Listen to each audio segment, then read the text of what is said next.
আসসালামু আলাইকুম বন্ধুরা, আমি আবারও চলে এসেছি আমার টক ঝাল মিষ্টি রান্নাঘরে। তো তোমরা কেমন আছো? আশা করি তোমরা ভালো আছো। আমি ভালো আছি আলহামদুলিল্লাহ।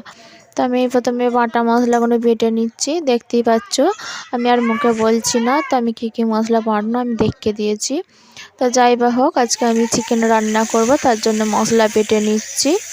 এদিকে আমি পেঁয়াজটা তেলের ওপরে একটু হালকা লাল লাল ভেজে নেবো। লাল লাল হবে না, হালকা ভাজা হবে। তার উপর আমি চিকেনটা দিয়ে ভেজে নেব। তো চিকেনটা আমি ভালো করে একটু ভেজে নেব।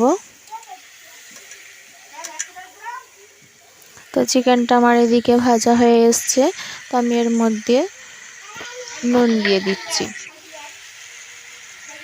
লঙ্কার গুঁড়ো দিয়ে দিচ্ছি, আর বাটা মশলাটা দিয়ে দিচ্ছি। দিয়ে আবারও ভালো করে ভাজা ভাজা করে কষে নেব। ভাজা ভাজা করে কষে নেব। তো ভাজা ভাজা করে কষানো হয়ে গেছে, এবার আমি সামান্য পানি দিয়ে দিচ্ছি।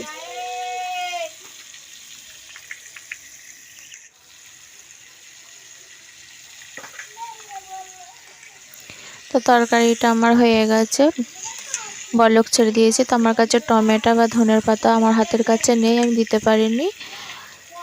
তোমরা চালিয়ে দিতে পারো। তরকারিটা আমার কেমন হয়েছে অবশ্যই একটা কমেন্ট করে বলবে। চ্যানেলটা সাবস্ক্রাইব করে পাশে থাকবে, একটা লাইক কমেন্ট করে দেবে। খুদা হাফেজ।